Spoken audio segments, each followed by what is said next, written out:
a tua presença, Pai. Que não venha ser ele, mas que seja o teu Espírito Santo falando através da vida dele, Pai. Usa ele como tu queres, em nome de Jesus. Amém. Aleluia! Sauda a amada igreja com a paz do Senhor, amém? Amém. Evangelho de Jesus, segundo escreveu João, capítulo 1, versículo 35.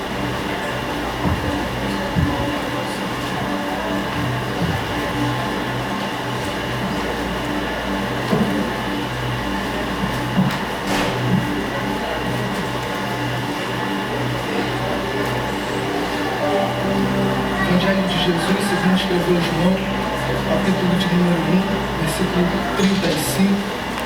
Enquanto você abre, eu quero desde já agradecer a minha oportunidade que foi nos dada, a confiabilidade ao ministério, do nosso pastor, Marcelo Lourenço.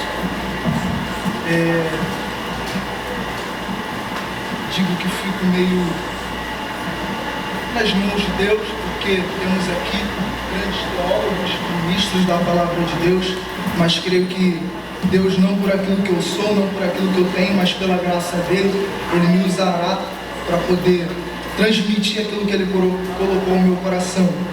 O livro de João, capítulo 1, versículo 35 diz: no dia seguinte, João estava outra vez ali, na companhia de 2 dos seus discípulos, e vendo passar a Jesus, disse: eis aqui o Cordeiro de Deus. E os 2 discípulos ouviram-no dizer isso e seguiram a Jesus. E Jesus, voltando-se e vendo que eles o seguiam, disse-lhes: que buscais? E eles lhe disseram: Rabi, que traduzido quer dizer mestre, onde moras? E ele lhes disse: vinde e vede. Foram e viram onde morava, e ficaram com ele aquele dia, e era já quase a hora 10ª. Era André, irmão de Simão Pedro, um dos 2 que ouviram aquilo que João e o havia seguido. Este achou primeiro a seu irmão Simão e disse-lhe: achamos o Messias, que traduzido é o Cristo. E levou a Jesus. E olhando Jesus para ele, disse: tu és Simão, filho de Jonas, tu serás chamado Cefas, que quer dizer Pedro. E você se assenta aplaudindo e glorificando a Deus.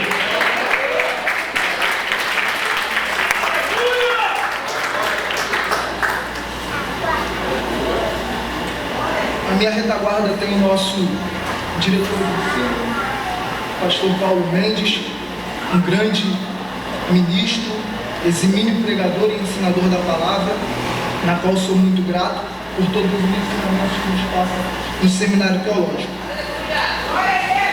Convenhamos então agora a saber que os evangelhos de Lucas, que ele vem direcionando para um povo específico, que é os gentios, tem o evangelho segundo escreveu Marcos, tem o evangelho segundo escreveu Mateus. Só que em contrapartida também existe um evangelho chamado João. Só que antes de falar sobre Pedro, esse homem a qual a Bíblia menciona, onde Jesus ele fala com ele, eu quero primeiramente falar sobre um homem específico. Esse homem chamado por nome Jesus. Jesus é aquele que é a promessa, é aquele que vem do ventre de uma mulher por nome de Maria, uma mulher que vem na sua genealogia puxando as raízes de Davi. Então, nós vamos ver que quando ela tem a Jesus, conceito daquela época, como estudo da época, alguns estudos vão apontar isso, que todo judeu, todo menino judeu, quando crescia e se formava a partir dos 12 anos, ele era levado para uma cultura judaica, uma festa onde eles denominavam Bar Mitzvah, e ali o menino judeu aos 12 anos, ele ficava responsável para falar a respeito da Torá. E ali, em contrapartida, se o menino ele fosse dotado de conhecimento, de não uma educação limitada, mas tivesse algum grau de conhecimento que pudesse passar ali para aquele povo, automaticamente ele poderia escolher um dos doutores da lei para poder aprender com ele. é bem verdade que conhecemos a história de Saulo, antes de Paulo, Saulo de Tarso. Estudou, aprendeu aos pés de Gamaliel e se formou doutor da lei. Só que antes disso, nós vamos ver que Jesus, ele está aos 12 anos no templo, crescendo em graça e em conhecimento. O que eu quero simplificar aqui? Que quando ele crescia em graça e em conhecimento, não era só letras bonitas e não era somente texto vazio, mas ele crescia com graça e conhecimento. Muita graça é muito mover e pouca palavra. Muita palavra, muito texto e pouca graça. Na atualidade de hoje, nós vamos separar um povo, se assim eu posso dizer. Muita teologia, muito grau de conhecimento, muito ego e pouca graça de Deus. Mas ainda tem alguns que têm muita graça, pouco conhecimento e não sabem dividir. Só que Jesus, ele vem dividindo, crescendo em graça e em conhecimento. Contrapartida, é assim que a igreja do Senhor deve crescer, em graça e não esquecer o conhecimento. Por quê? Barulho por barulho qualquer local faz, jubilar por jubilar qualquer lugar faz, gritaria por gritaria qualquer lugar faz. Mas Gabriel, o que você quer dizer com isso? Que aqui nós não gritamos por aquilo que somos, mas jubilamos a Deus por aquilo que Ele nos transformou. Outrora estávamos perdidos lá fora, mas por causa do seu sacrifício, por causa da sua graça, por causa da misericórdia dele, nós estamos aqui rendendo graça, louvor e adoração ao nome dele.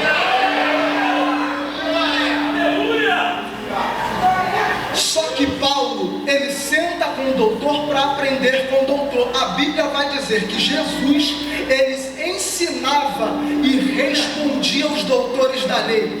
Homem senta para aprender com o doutor, Jesus sentou para ensinar os doutores. Então nós vamos ver partir daí o seu ministério. Acontece que Jesus é deixado no templo, a sua família volta e pergunta por que ele estava dali e aonde ele estava, e ele diz: não sabe que estou tomando conta dos assuntos de meu pai. Só que aí Jesus, na história, ele vai dar uma sumida durante 18 anos e vai aparecer quando João Batista está pregando com seus 30 anos e tem 3 anos de ministério. Só que a Bíblia vai dizer aqui na epígrafe, os primeiros apóstolos de Jesus. Então esse mesmo Jesus que ensinava doutores com 12 anos, agora aparece no período adulto do seu ministério, olhando e vendo João Batista pregar. Só que João Batista, quando olha, ele diz o seguinte: vendo passar a Jesus, disse: eis aqui o Cordeiro de Deus. E os 2 discípulos ouviram isso. Nós vamos ver que quando perguntam para João Batista: João, quem tu és? Alguns dizem que tu és Elias, um dos profetas. E ele diz: eu não sou, eu sou a voz do que clama no deserto. O que João está deixando bem claro para nós aqui? Olha, eu sou até usado, eu elevo até a voz, só que a palavra que é viva é Ele, e eu não sou digno de desatar as suas sandálias. Então não se inspira em mim, se inspira no Cordeiro de Deus.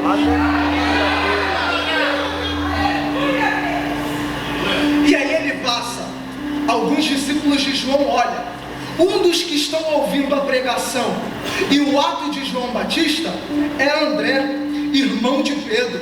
Quando ele vê que é anunciado o Cordeiro de Deus, ele sai de perto de João e ele encaminha para onde está direcionado Jesus. E aí o que acontece? Jesus pergunta o que eles querem e eles perguntam: Jesus, mestre, aonde moras? Vinde ver. E aí a Bíblia vai dizer que eles passam horas e horas com Jesus. Só que aí é chegada a hora 10ª, e aí ele tem um estalo na sua mente: já que eu estou aqui e estou aprendendo, estou vendo quem é o mestre, eu preciso levar também para fora a famosa eclésia. Aqui a eclesiologia vai dizer que a palavra eclésia, ela é levando a igreja para fora, tornando um sentimento de culto. O que acontece em contrapartida daqui? É André entendendo: mais do que eu ser salvo, é a minha família também. Vou levar e vou convidar Simão. E a Bíblia diz: e achou primeiro a seu irmão Simão e disse: achamos o Messias. Contrapartida, ele poderia muito bem dizer: Simão, achamos Jesus. Só que o nome Jesus, naquela época tinham outros. Só que ele vai anunciar: achamos o Messias, aquele que há poder para curar, aquele que há poder para salvar. Desde já eu já quero liberar algo para você aqui. Eu não sei se você acredita em palavra profética, mas eu acredito e sou fruto disso. Toda aliança e tudo aquilo que o inimigo tentou parar sobre a tua vida está caindo por terra hoje. Tudo aquilo que o inimigo tentou parar contra a partida na tua família está caindo por terra hoje. Talvez no culto de hoje você entrou como uma mulher curvada. É só mais um culto de domingo. Eu vou entrar, vou adorar a Deus, vou cantar alguns louvores, vou ouvir as oportunidades, vou ouvir a palavra e vou sair da mesma forma. Só que aqui há uma presença grandiosa, e essa presença por nome de Espírito Santo, aquele que é o Consolador, aquele que vive e reina. Só que quando você entrou aqui, ele já sabia que você ia entrar, ele já sabia que você entraria com o coração triste, com o coração amargurado, precisando de uma palavra. Só que aí não foi você que tomou a iniciativa de entrar, não. Foi ele que te conduziu até aqui. Por quê? Porque ele quer dizer para você nessa noite que da forma que você entrou, você não vai sair. Por quê, pregador? Porque você vai sair totalmente transformado pelo poder da palavra de Deus.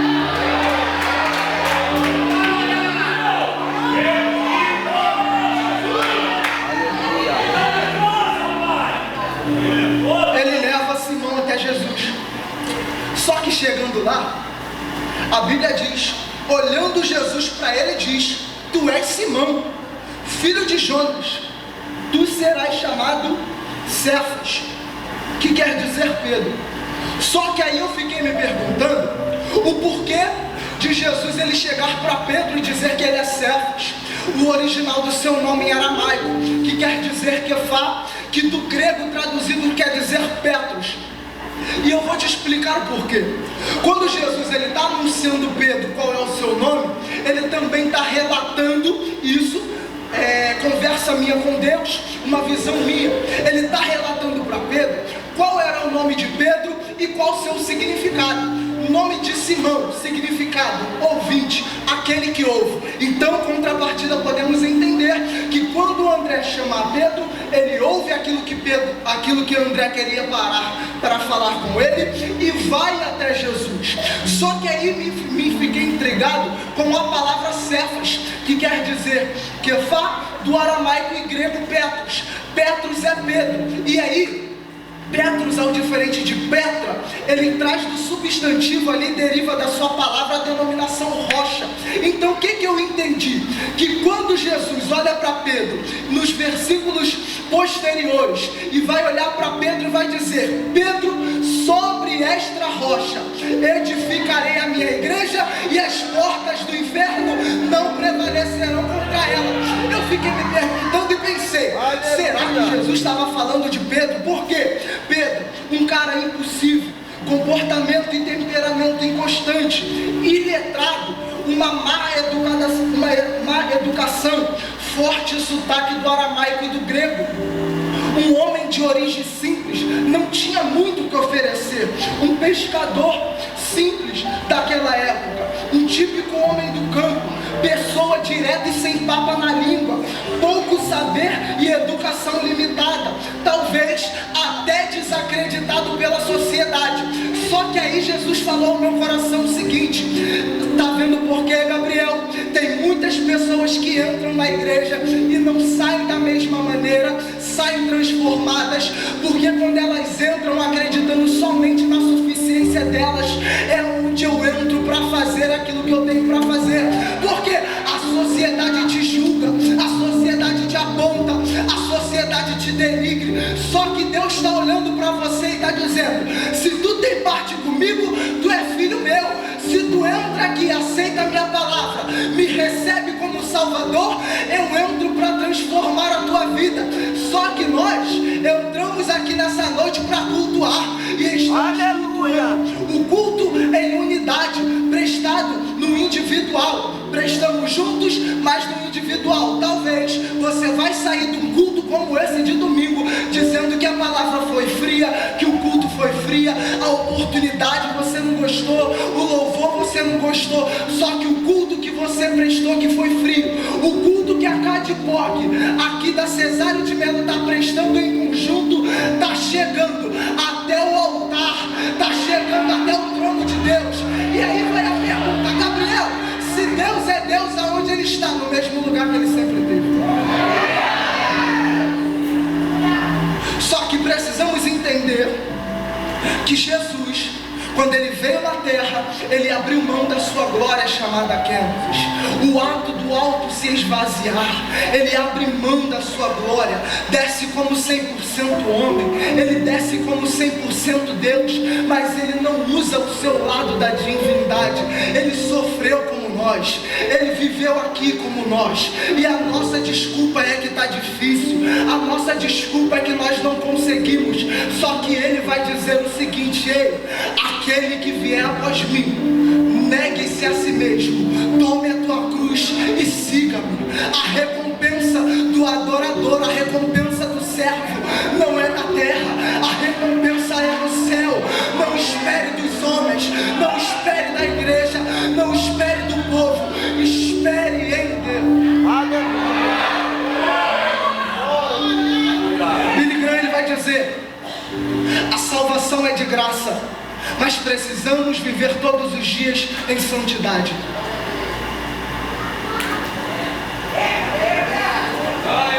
O problema é que na nossa qualidade a gente quer escolher o louvor, a gente quer escolher a mensagem, a gente entra e não é mais um culto, é um restaurante. A gente entra, pega o cardápio, olha e diz: eu quero comer isso aqui hoje, eu quero ouvir isso aqui hoje. A gente quer ouvir aquilo que nos dá prazer. Só que a Bíblia vai dizer que nós temos que abrir mão do nosso eu, porque Gálatas 2:20: estou crucificado com Cristo, não vivo mais eu, mas Cristo vive em mim. Romanos 12:2: e não vos conformeis com este mundo, mas, meu Deus do céu, eu estou dizendo aqui que aquele homem que foi ferido, aquele homem que estava na cruz do Calvário, aquele homem que desceu do alto e sublime trono, abriu mão da sua glória, que restaurou a tua família, que restaurou a tua casa, restaurou o teu casamento. Ele está aqui nessa noite e Ele é digno de adoração, não por aquilo que você é, mas por aquilo que Ele te transformou. Glória a Deus.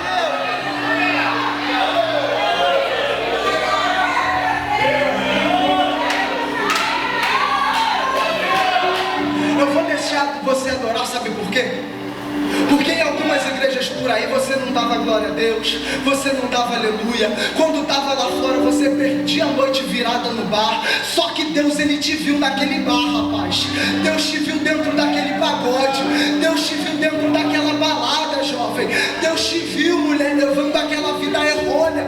E sabe por que você está aqui nessa noite?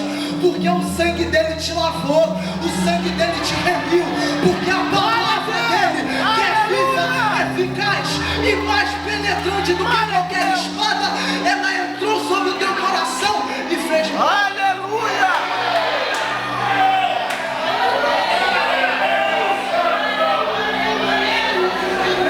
Quero caminhar para o fim.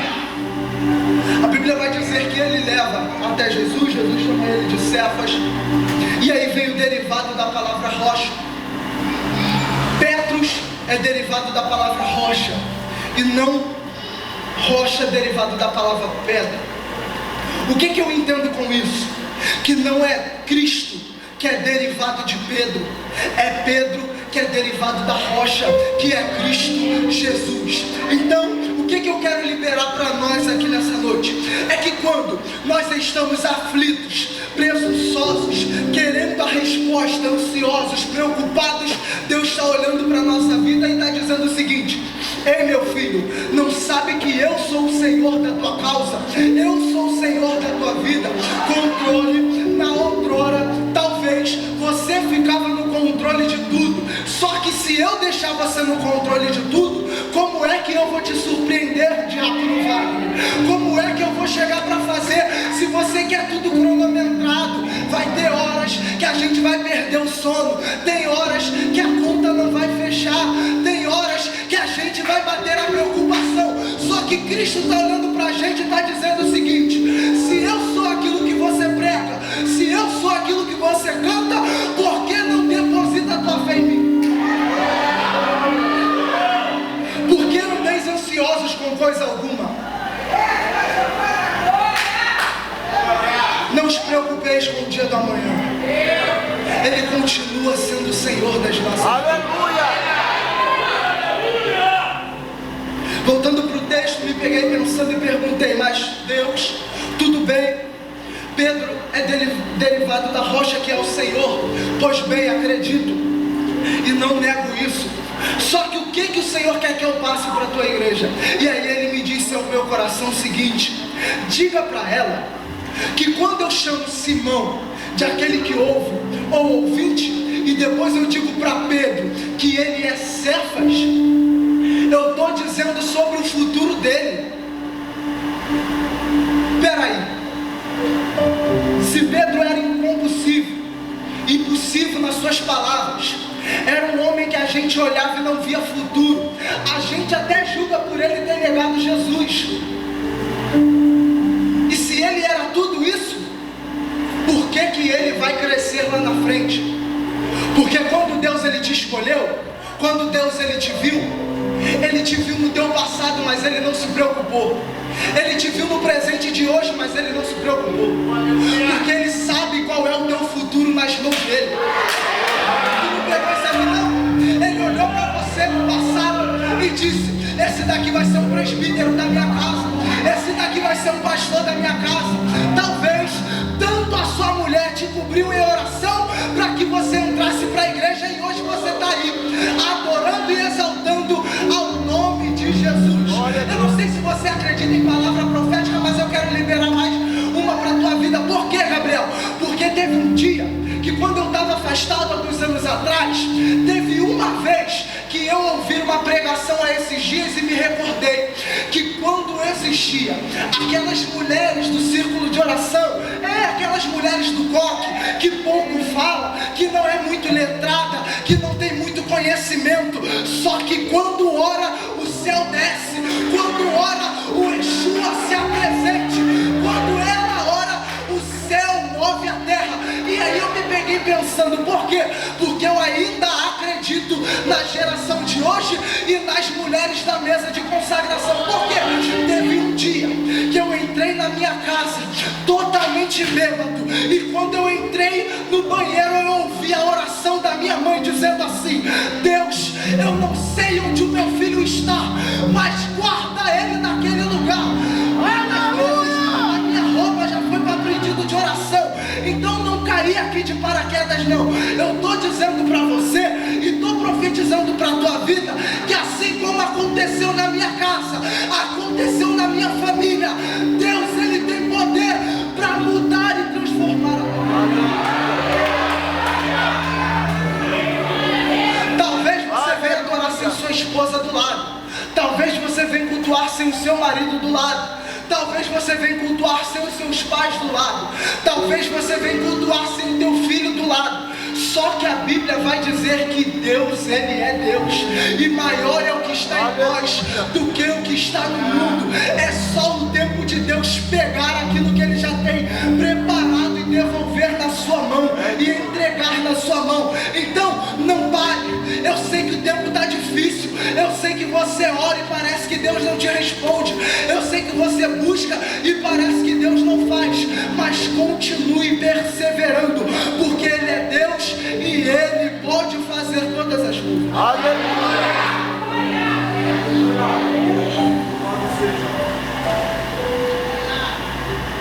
Pedro errou, caiu, se levantou.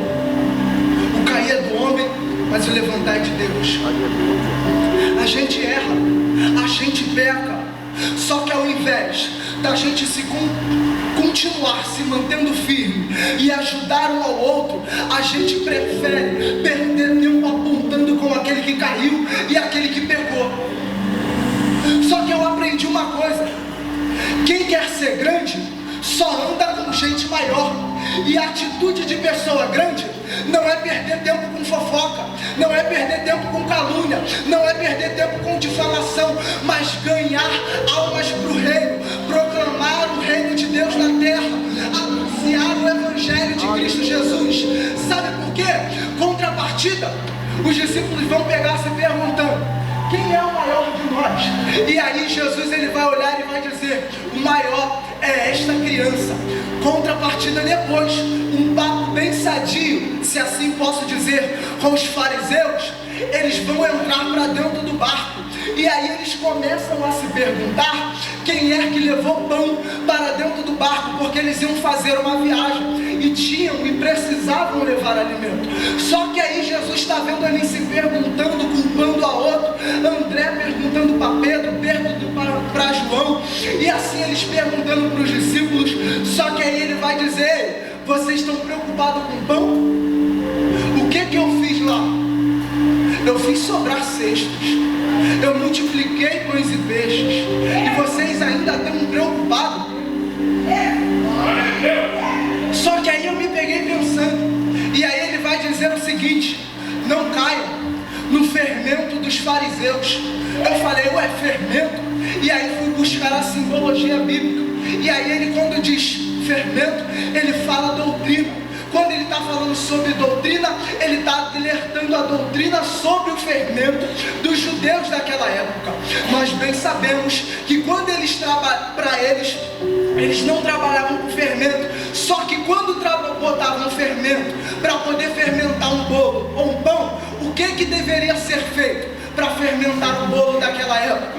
Eles pegavam uma massa, deixavam a massa ficar apodrecida, e quando a massa estava apodrecida, eles pegavam um pouco de massa boa, uma massa limpa, pegavam um pouco da podre que já estava fermentada, e ali atingiu o crescimento do bolo, atingiu o crescimento do pão. E aí eu fiquei pensando, já que atingiu o crescimento, e Jesus está falando para eles não levarem em conta essa doutrina sobre o fermento, o que ele quer dizer? Ele instalou para mim, é o seguinte: eu não preciso atuar aonde tem coisas podres para atingir o crescimento da igreja.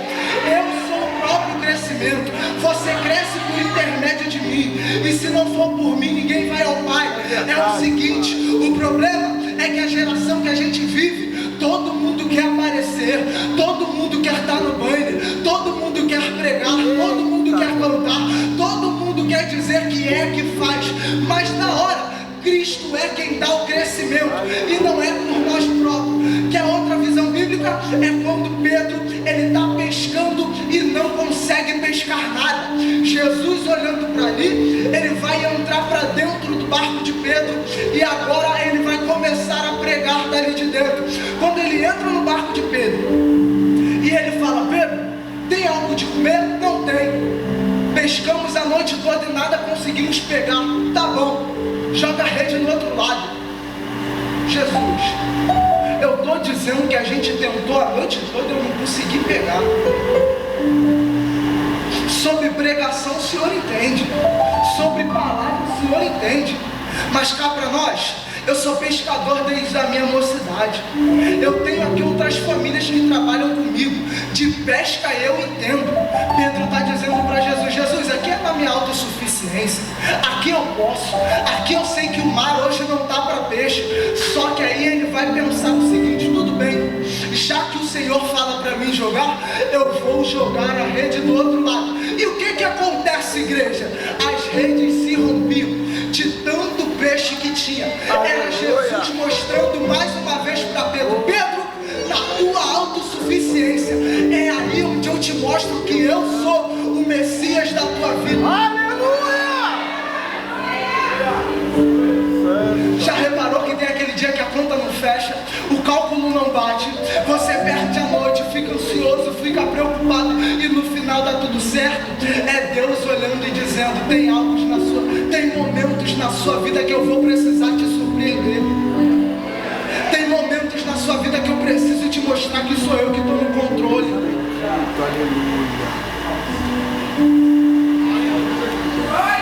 Gabriel, mas e se não fosse suficiente, o que me convenceria sobre quem Cristo é? E aqui eu fecho a Bíblia. João capítulo 6, versículo 35. Eu sou o pão da vida. Não bastando aí, João 8,12. Eu sou a luz do mundo. João 10,7. Eu sou a porta das ovelhas. João 10,11. Eu sou o bom pastor. João 11,25. Eu sou a ressurreição e a vida. João 14,6. Eu sou o caminho, a verdade e a vida. João 15,1. Eu sou a videira verdadeira. E você aplaude a obra